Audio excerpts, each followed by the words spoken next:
Looking for mage gear you can snag in pre-patch that lasts until Pre Raid BiS? Then my spreadsheet is exactly what you're looking for. It covers all the PvP gear with the cost per item in honor points and marks, how long each item lasts on your way to 70, which items replace them, where to get them, and of course the total number for just armor, weapons, and everything combined. If you're unaware of the PvP system changes that pre-patch brings, I'll cover that with an extra little secret tip later in the video, and also if you're interested in an explanation of the spreadsheet, the color coding and that kind of stuff, that's also later in the video. But for now, let's crack on with the gear in pre-patch that can last you until Pre Raid BiS. Alright mages, things are relatively clear cut for you in terms of which bits of gear are worth your time and those that aren't. Fortunately, some of the cheaper honor cost blue PvP gear is still quite decent as you make your way to level 70, so that's going to help out now that we know pre-patch is only 2 weeks long. So let's jump into the good stuff and then I'll cover the gear that you should avoid going for. The PvP head is a solid choice that stays competitive until level 68 when you replace this with the quest reward from the Shadowmoon Valley group questline. Note that the Horde players will have an exclusive quest at 66 that provides an earlier replacement. Further details are in a spreadsheet. Next up are the Warlock Gulch braces that see you through until level 68, which you replace then with a decent pre-BiS item. There is an alternative quest reward at 67 in Neverstorm for those questing in the area.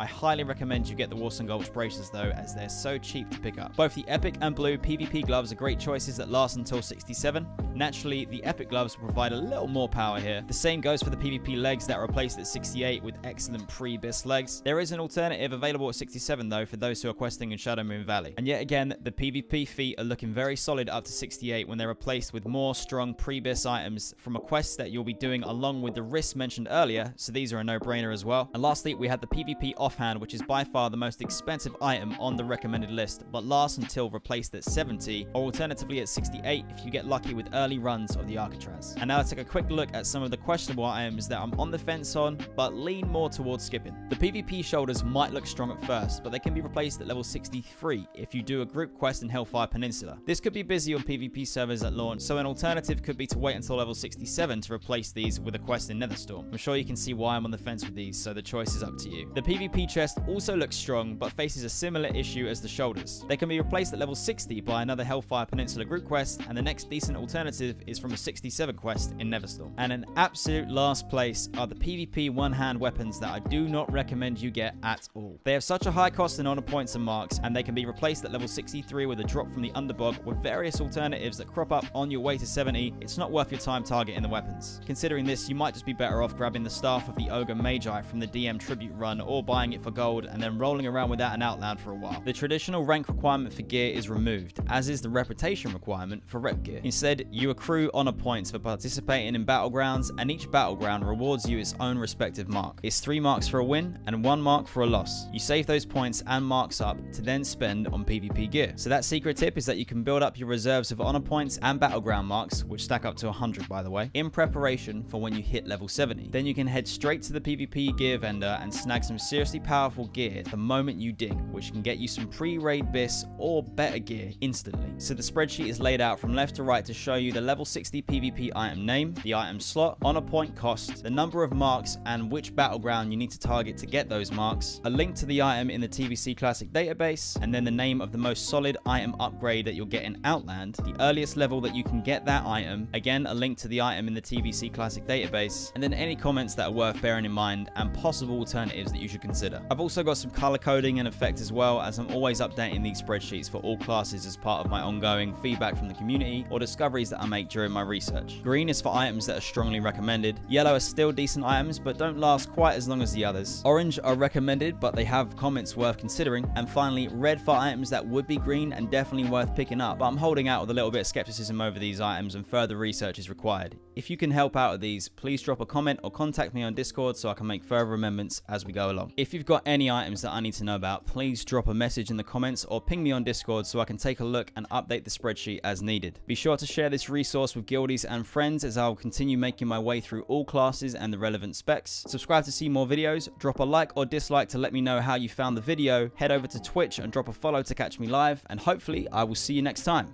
Peace!